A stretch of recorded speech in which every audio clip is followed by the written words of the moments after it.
time, Mr. Faal will leave you to say greetings, Mr. Faal. Assalamu alaikum, Badin Gambian Kolu, Intelem Essa Faal Party Leader APP Sobea, Kamobe Kontong. Contenta por kala lo kewa moy ila programme. Come back home with big dreams, only to fold and leave again after maybe just a few months, because the environment here is so difficult. So this is the reason why a lot of very qualified Gambians, top-level Gambians, high-level achievers left the country to work abroad. So having had that conversation with my dad, I realized that yes, it is a lot of eminent, capable, hardworking, and high-achieving Gambians would not be available to serve their country. That, coupled with the pressure that I received from a lot of people who thought that I would be a very good candidate for president, who thought that I have the solution to Gambia's problems, through their efforts to get me in, and all these things that I have heard my dad say, I mean, really motivated me to go into politics. And that is why I'm not your traditional politician. I see myself as a technocrat who is seeking a political office through the political channels to give ourselves the opportunity to be able to take over the government of this country and bring on board highly qualified and high-achieving Gambians who would otherwise not even contemplate coming into government to work.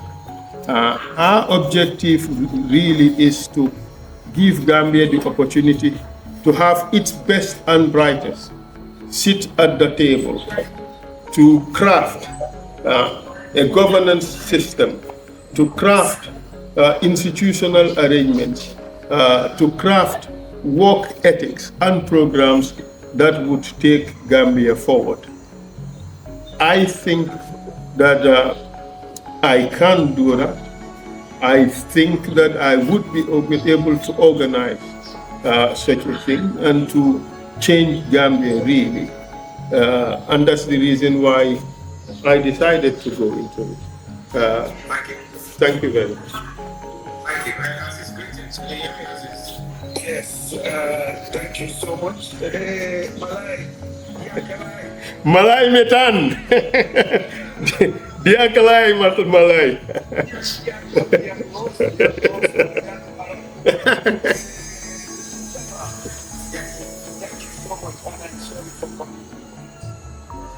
I want to say that I have worked on that base. I don't think I would say I worked on that. Thank you. But also I'm so close to Essa, to his uncle, and also his younger brother who is part of my family. So we are very close, and I know how capable Mr. Faal is. I don't need to sit here and testify. He has already kind of testified that for himself, not even through this program, but he demonstrated that through this transition. I have no doubt that if we have Essa as a president or at the executive level of our country, he will definitely make a change. My question, though, is that I'm not sure if he has built sufficient political capital to gain him that. I mean, from the elite, or can I say within the intellectual circles, I think Essa is a perfect candidate. Let's come to the grassroots, the people who vote, who understands the challenges of this government and even the challenges of this country, but they have a different view. That view of alalea kejang yala mo ko fite manduma wedding go. But also, what I want to believe is that you have to build that relationship beyond just letting them understand the difficulties that exist, but also to build that relationship of trust where they can say, whatever, I will vote for Essa. I don't know if Essa, you understand what I'm trying to say, and if you can have something to say to that. Thank you, Assis. Indeed, we've had a great relationship dating many years ago, including working together in East Timor, wherein Gambians played a major role in putting that country back on track. I don't think that in terms of human resources contribution, I don't think there is any country in the world which contributed much more than Gambians in rebuilding that country. So thank you for your service to Gambia, to the United Nations, and to East Timor. But to your question, you see, Assis, when I put my hat in the ring in 2021, Gambians were saying that it's too early. They thought that I should wait until 2026. Everybody was saying, we have a fight we're fighting. Essa must wait until 2026. I did not understand that language at the time. I thought it was just some talk to get me out of the race because they know I was a huge political quantity. But the people were actually speaking their mind. They meant it when they said it. And from what I am seeing now on the ground, I think that the people may have been right, that 2026 is my year. 2026 is APP Sobeya's time. And to be quite candid, I don't know what you are seeing, but for those of us who are in Gambia, we're seeing that APP Sobeya and Essa Faal are doing very well in the politics, by every measure, at least from what we have seen. But you know, in politics, sometimes what you see or what you think you are seeing and what is actually happening may be different. But at least for now, what we see is that our political stock is really gaining currency, is really gaining ground. You've said something very important, that in Gambia, our parochial values sometimes make it very difficult. They do say that Kiyala, Kofitek, and things like that. You also said something very important, that I have to build relationships with the grassroots people. And that is exactly what we are doing. Okay, talking about the realities of today is also very important in the politics, because Gambians are really suffering. Now to eat good fish, you have to take out money equivalent to Haritobas. Good fish in Gambia could be $15,000, one fish. In a country where people earn 2,000, 3,000, 4,000, 5,000. So these things are very important, and I would never be tired saying them, because I think that I am becoming the voice of the people. The politician who would talk about the things that matter to Gambians, instead of being engaged in petty bickerings, finger pointing, and all these wars that happen in our country. So doing those things are important, but also building the relationships that you talked about.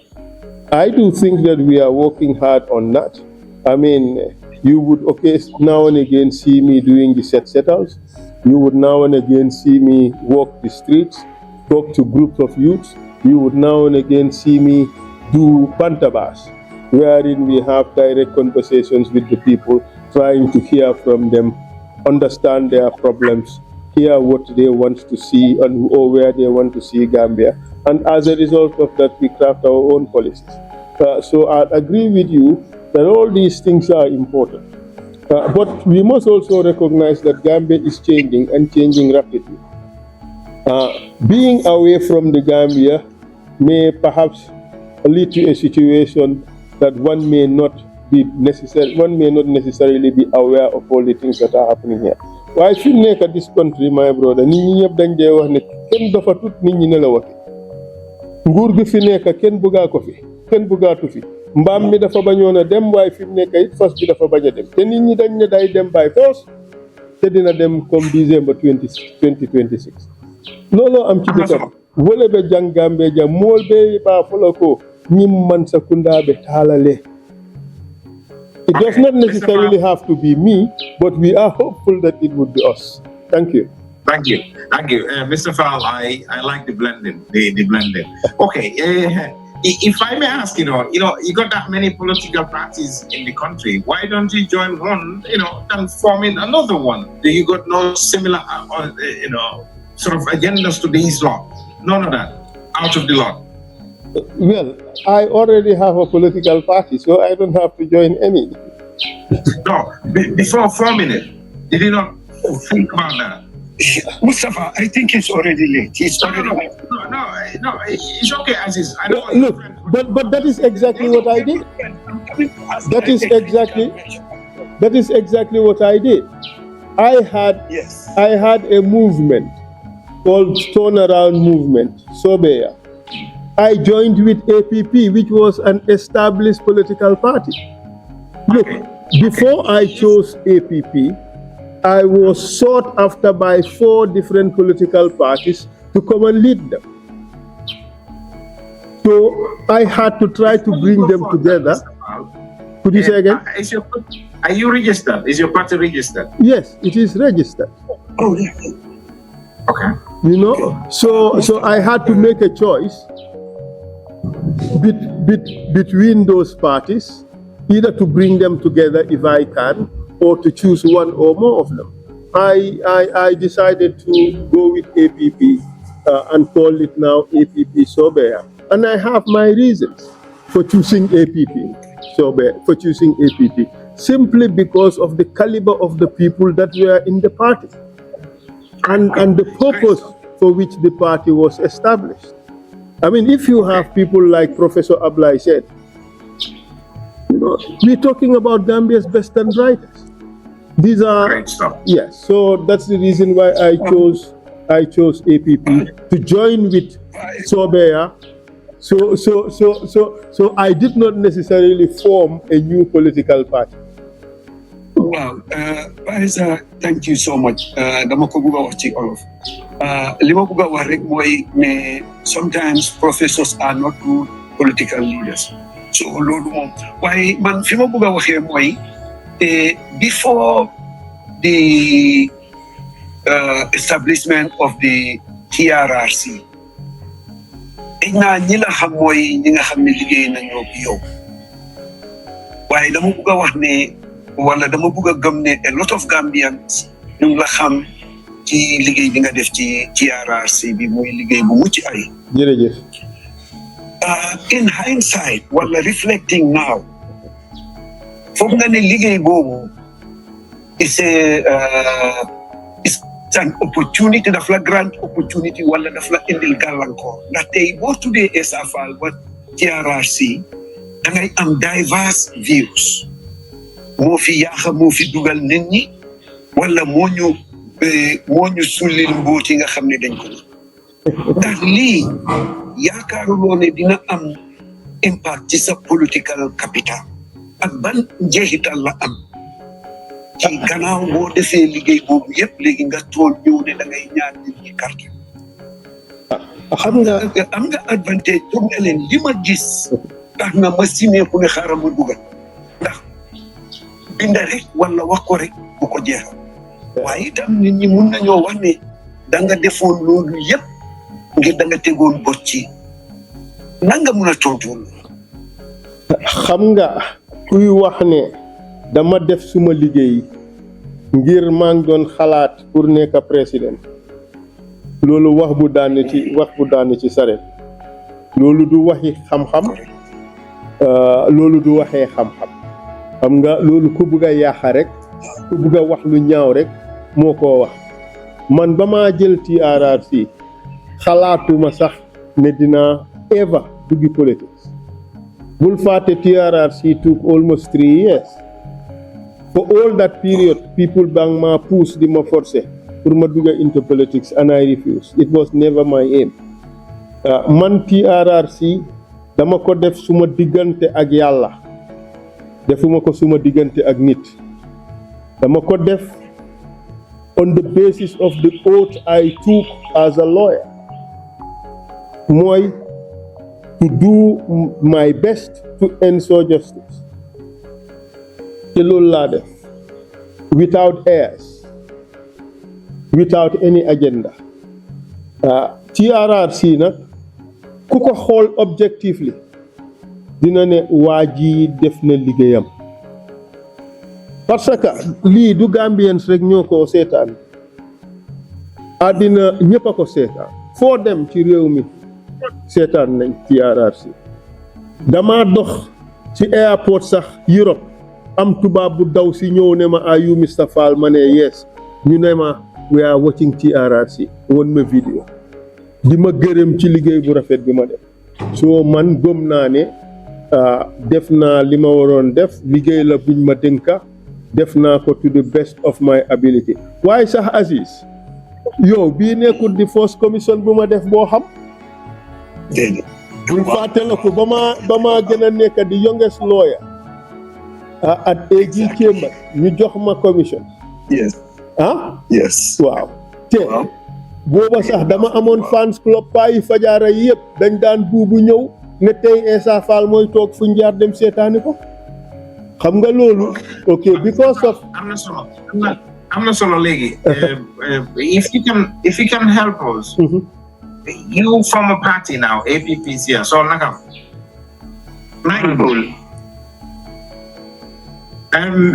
what are your priorities Mr. Faal?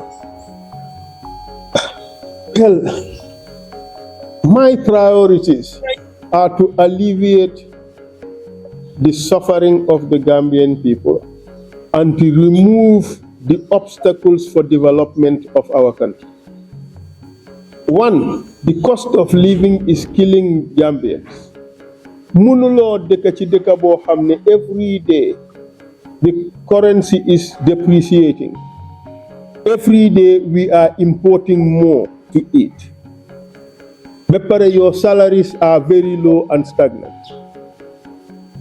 Kenn mënu sa dëkkee loolu coono gi nekk ci dëkk bi ñi fi dëkkut sax xam nañ ko my brother soo ñëwee Gambia indil xaalis bu num baree rek nga gis nga xam ne Gambia ay ci gan gu bari xaalis léppay dem te doo xam fu mu dugg.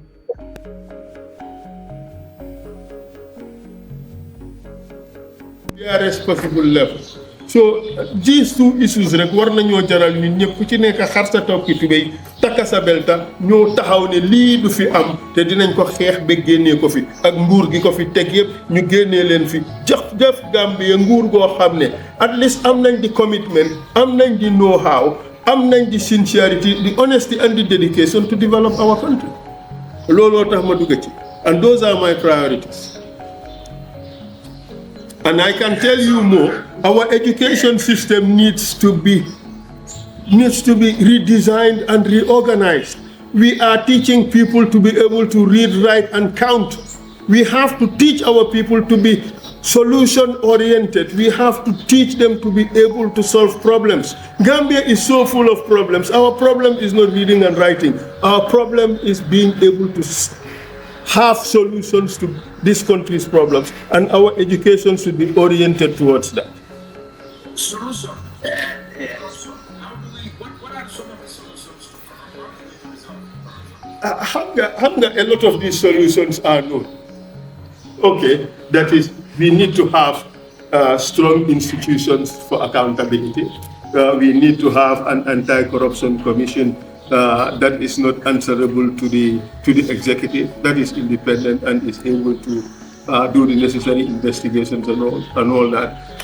We need to have greater transparency and things like that. All these things are things that are known. These are not really, they are no longer records. But let me finish. These are not rocket science solutions anymore. any student in political science or student in law should be able to give you the solutions to fighting corruption. Increased salaries and things like that. These are all normal. But the biggest and most important thing is the political will of those at the top to fight corruption.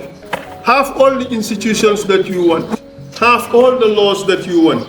If the political powers do not want to eradicate corruption, corruption will remain. Look at what is happening in Gambia. The chief corruption fighter, the Auditor General, who did nothing wrong, was removed from his job. Just like that. A blatant violation of the Constitution. Look at the National Assembly. They investigated what they deemed was corruption. I form no opinion on that, whether the conclusions are correct or not. But the fact of the matter is, for the first time in the history of the Gambia, the president refused to accept the findings of a commission of inquiry that he instituted. I mean, these are things that go to promote corruption. Look at the reports that have just happened recently about the president and his nephew. And nothing has happened about that. No investigation has been instituted. This is all the lack of political will to fight corruption.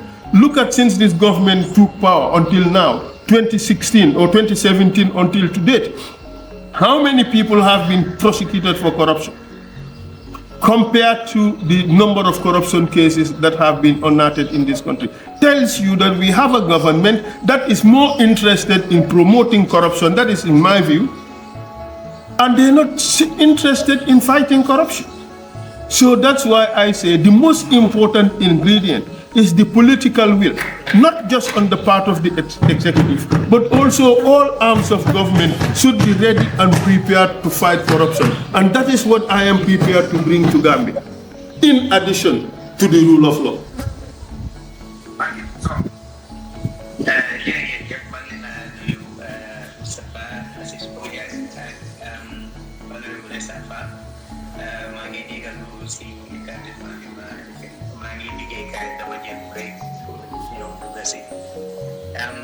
Man la déglu yaa ngi wax waaye li ma bëgg a defal rek mooy politicien buy wut daf day wax yu ne daf day dox doxin yu ne daf day appel si nit ñi gis nañ for exemple Barrow mu doon wax before 2021 election bi Barrow bu tëddee waaye gis nañ ne after bi mu génnee because mu doon jéem a wax ne ak coalition la nguur bi bokk na waaye mu kan fu bari la ko rek bu ñu ko dénkee réew things are gën a dem léegi than it was before.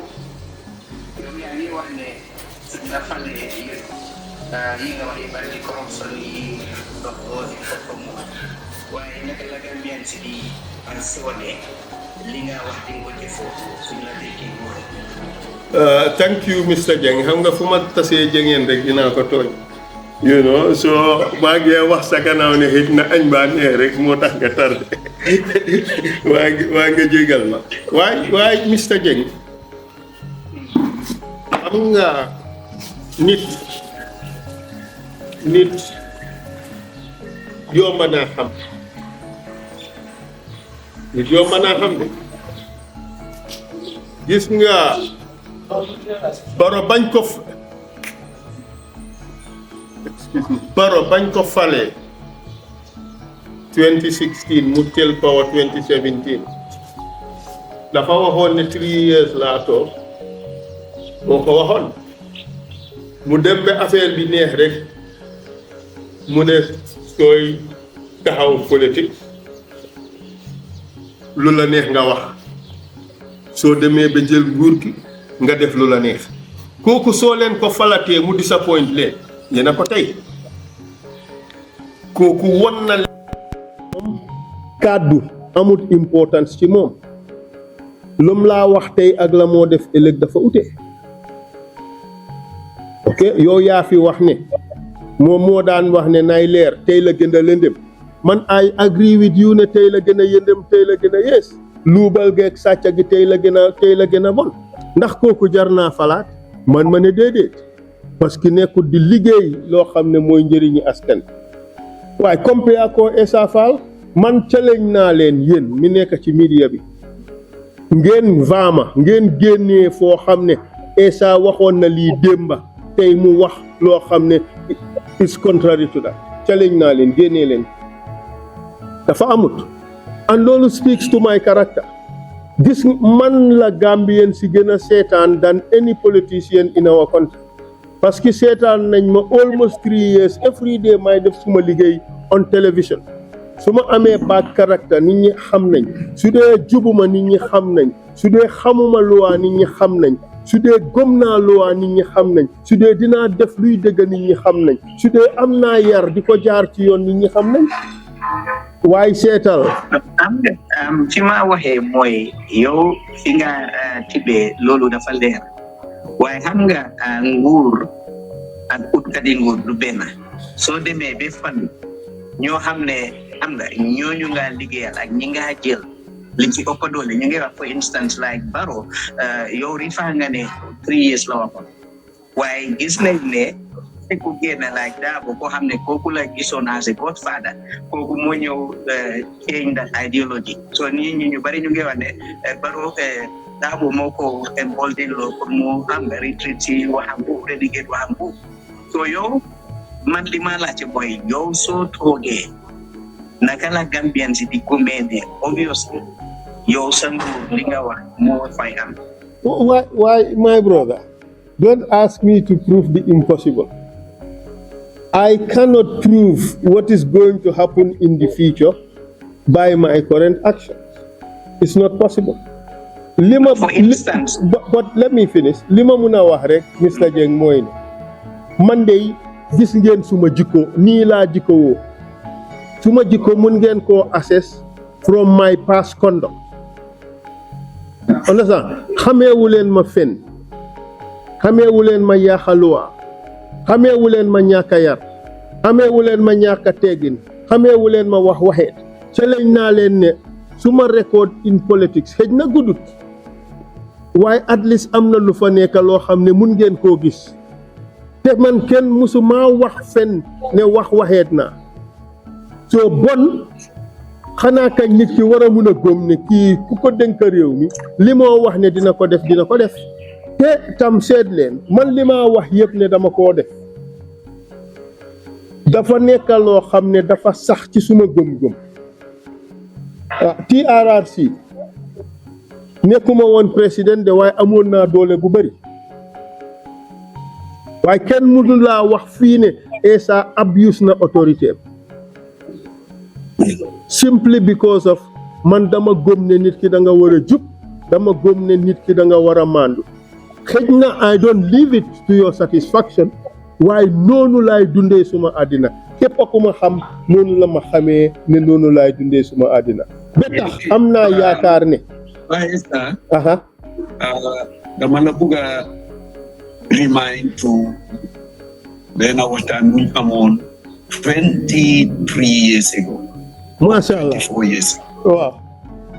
Wow, ñu ngi woon Istimo. Wow. You don't worry about the situation in the Gambia. Gane, Yaya Jammeh. Lack of capacity. Or lack of seriousness. Because any serious government would see that as a boon and would work very hard to leverage on that. It's a missed opportunity. Barrow had lots of missed opportunities, if I may say. He has the opportunity to appoint, in fact, the most basic ones is to appoint qualified Gambians to the positions that they are best suited to. Why settle government being he calls it a Mbahal government, but it's a government of misfits. Some of them ñoo gën a jàng ci dëkk bi. All right? Why soo jàngee lii ñu def dénk la lële doo ko mën a doxal. Look at our agriculture. We have a nurse or a doctor responsible for our agriculture. You have a journalist responsible for our infrastructure. You have a teacher in history responsible for formerly our trade, and I understand now our defense. So naka nga expect government boobu perform to its fullest potential, especially led by koo xam ne wax dëgg neex yàlla jàngam taxu koo sori xëj na sax man rek la tane. So how do you expect that government to deliver? So moo tax ma ne la Yaya Jammeh had missed opportunities, but Barrow, I mean, he had great opportunities, but he squandered them. Seetal dëkk bi fi mu nekk we have a chartered accountant, brilliant person. He is top notch in finance, but he is not an economist. For heaven's sake, lim xam mooy financial transactions. Looloo tax fi mu nekk we have a government of transactions. Everything is transactional. Our port transaction nañ ko away 80-20. The Senegambia bridge transaction nañ ko away. Dégg naa Gambia is losing money because of that. Other institutions dégg naa Gamtel tam transaction nañ ko away. Everything is being transactioned away parce que kooku loolu la xam nit ki lem xam rek ci loolu laa dundee. We need brilliant Gambians who could come up with holistic economic policies yoo xam ne they are not just based on jaay léppalu government bi am. You see looloo tax dëkk bi mu ngi gën a dellu gannaaw. Every day the inflation is high, every day dalasi baa ngi depreciate, every day ñu ngi gën a leb. Is all transaction. For heaven's sake, they are transactioning us into destitution. moo tax ñu war a wécci nguur gi ñun ku ñu dénkoon nguur gi. su ma la déggee bu baax mu ngi mel ni yow soo faloo da nga appoint ñoo xam ne they deserving and expert lañ in the fields. For instance, Minister of Finance dafa xam finance du nekk transactional economist. So the Minister of Agriculture specialist la. So you di nga appoint someone, for instance, as Bojang moom UDP la, Suleiman J NPP la, and Mustafa APRC la. Ndax di nga gis ne boy dafa nuroo affaire bi noonu la fa taajoo de. non dama tooñ rek da tuma jaar ma nit ma saani xeer. Look at Mustafa's face. I'm just giving an example. waaye Mustafa dafa xonq ba cur la waxal bi. Mustafa greenut. li ma bëgg a laajte mooy ndax yow soo faloo are you just going to handpick people from some party or some supporters, or you look at people ñoo xam ne perhaps supporting la woon dañ disagree with your political policies ak yooyu. Well, duma appoint koo xam ne dafa disagree with my policies. waaw because loolu mu ngi mel ni duñ mën a liggéey. waaye duma ñàkk a appoint nit simply because dafa nekkoon ci a different party. gis nga man su ma set up a government te yàlla na ko yàlla def my primary and first consideration mooy who is best suited for this position. Second is ndax am na the necessary integrity to discharge his functions very well. Right. Ndax kii jikko woon na noo xam ne mun nañoo liggéey mun nañoo ànd. Those are the main considerations. It's not about which political party. Because man su ma jëlee over li ma waat mooy to serve the best interest of my country. gis nga my bro ma wax la leena xëj na ñun fii dañ dee trivialize loolu waaye man my faith is ne yooyu dafa diis de kera bu ma demee suma baamel man kee naa faa nekka te kenn du ma fa fekka si dimbale ma la ma waat dinaa góorgóorlu suma kéntalaayi kàttan ma def ko ngir suma digganteeg yàlla ak ëllëg suma trayi baamel seetuma ci nag lan mooy neex diw sàngam ak lan mooy naxari diw sàngam man li ma seet mooy suma diggante suma borom suma digganteeg Gambian si ak the oath I have taken to the Gambian people. am na foo xam ne dinaa fa am flexibility mooy li ma war a defar Gambien si mun naa koo def wàccee koo ñoom ba pare am certain choices yoo xam ne du yaaxa loolu. In that case I would do it. But be rest assured ne I am not looking to harama appoint diw sangam simply because it's a political affiliate te mu óor ma ne diw sangam boobu mënut liggéey bi. Let's take for instance some of the appointments we have in this country. Nañ ko seet rek wax dëgg ndax loolu serve na the best interest of the country. Mr. Faal, what are some of those appointments you're trying to mention? Okay, I mean, look at some of the political advisors to the president. Okay, elaborate. Xam nga ñun ñëpp xam nañ ne dëgg balaa ngaa appoint nit sax xam nga appointments come with a salary boo xam ne nguur gi ñoo la koo fay ba pare civil service bi dafa am minimum requirements for positions. Understand? So yow ñu appoint la ci position boo xam ne yow common entrance sax paasuloo. Understand? So these are the kinds of things I am talking about. But the problem is deeper.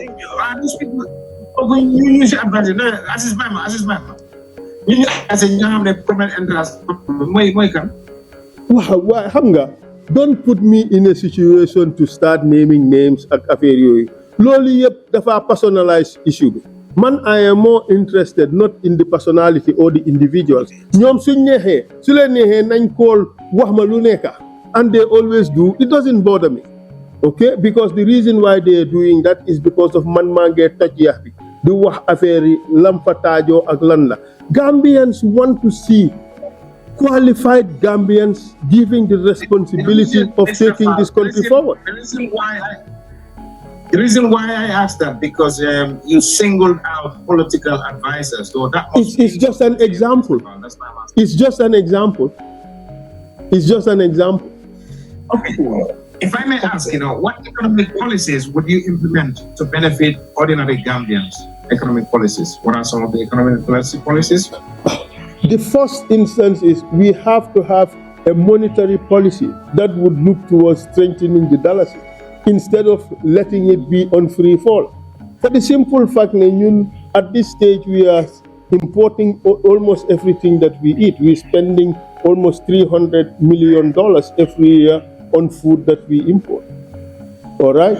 But Soko said law, because the dollar is on free fall, the importation bill keeps getting larger and larger. So my economic policy would be, at least for the purposes of monetary policy, is to strengthen the dollar. Take such steps that are necessary to strengthen the dollar. Ak lolu niñ ko mëna défé moy reduce the foreign currency outflows, especially that goes towards debt servicing. They say that almost up to 60 to 70% of the GDP goes to debt servicing. And so and government it's still borrowing. Every day it is borrowing. You see, Baronomics is equals to Boronomics. It's just borrow and spend, borrow and spend. We have to change that. We have to reduce the debt that we have. People talk mainly about the external debt, but the internal debt alone, the domestic debt alone, is also astronomically high. So we have to cut that. We have to also reduce imports. And the only way we can reduce imports is to invest in our agriculture. In the 90s, Senegal used to come to Gambia to buy a lot of things. But now look at the balance of trade deficit between Gambia and Senegal. We sell to Senegal worth $8 million. And we buy from Senegal worth $200 million. And every day, Gambia is suffering from some form of economic blockade. I don't want to dwell too much into that, but the other day we just had somebody talking about the export trade and how it is impossible for Gambia going through Senegal. These are things our government should solve, and they can only solve through dialogue with the countries that really matter. So So we can revisit and revise and revamp our economic policy to work for Gambia and not to just let things just happen just like that and people go to sleep without bothering themselves about what is happening in the country. That's why we are where we are at today. Just look at our marine resources. Today in Senegal, in some places, you just stand at the beach and throw your net and you catch lots of fishes. In Gambia, we don't have fish. Now we import fishes from Senegal. We don't even know, because we do not control our waters. We don't know how much fish is caught in our country. We have to go all the way to Senegal to inspect the catch. And we can only see what they showed us. We needed to have renegotiated our fisheries agreement with EU. What did we do? We just extended it. This is government that has gone to sleep, a government that is not working for the people. Can you imagine Fimneka, Gambia, Bena Jen, Jeki Hari Tobaskila? We have seen it, we have all seen it. Bena Seda, $15,000. Can you imagine? Why is that happening? Because we are not controlling our marine resources. We are not doing what we should do for our river, for our sea, our ocean front, and our rivers to work for us. And that is why we are in this mess. Listening to you is like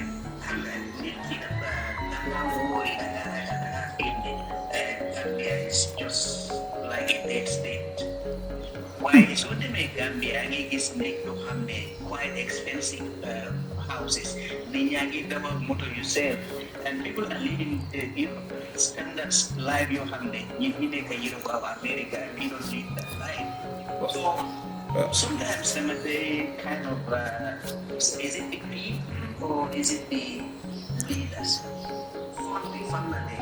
Because talking all about this government, that Gambians in the Gambia are not aware of this. My brother, so new Gambia, this is a rubber nation. Kuchi neka munge lijanti no more survive. Lole mo fi neka.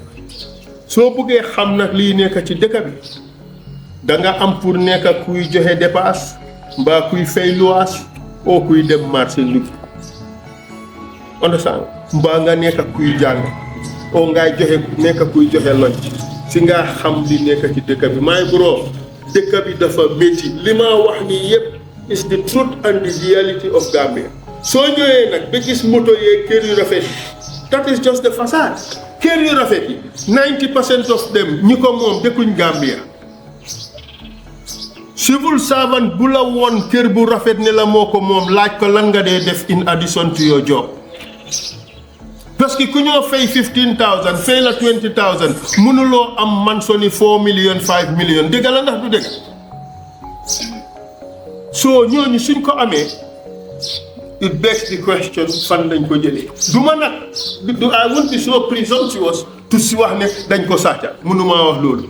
Why nag that day will come when this country will begin to have lifestyle audits. Su ko defee ñu xam ñeneen ñi lañoo dundee fan lañ ko jëlee.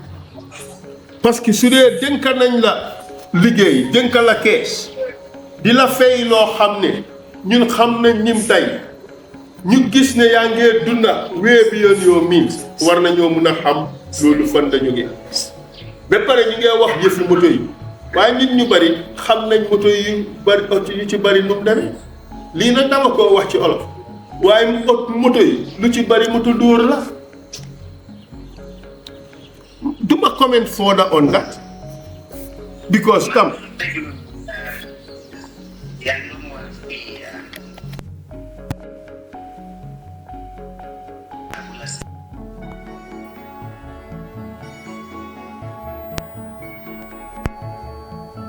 Moom li moo spend dafa over double li moo aan so loolu makes me think gis naa recent survey ñu ne the police is the most corrupt institution in the Gambia. So yow lan mooy sa xalaat si police bi ak soo follow how do you intend to revamp or reform the security sector? Well, the two things are, well, not necessarily directly related, but let me just try to answer them. We have to first understand that ñun, as a country, we are subjecting these people to the indignities of poverty. Parce que duñ la fay $5,000 expect pour nga dundee ci $5,000 when we are certain ne $5,000 yóbbuwu la past 3-4 days based on the cost of living index of this country. So bon suñ expecté ne di nga remain ci that $5,000, we are kidding ourselves. But that's the reality of this country. So moo tax Gambia nekk a raba-raba nation. What we have to look into is the disparity between the salaries of those at the top and those at the bottom. So we are deliberately building a very unequal society, a society in which you can only survive if you are at the top. If you are at the bottom, I mean, we leave you to your own devices. Des nak ci ni nga mune raba-raba ak naka nga mune taf-taf. Lolo am Gambia, and I want to change that. Imagine the president earns $500,000. When his driver would earn something like $5,000, do you think, my brother, that is fair? Do you think that is conscionable? I think that is a cardinal sin. We are digging, or we are rather building a very, very unequal society. And a society that is not just.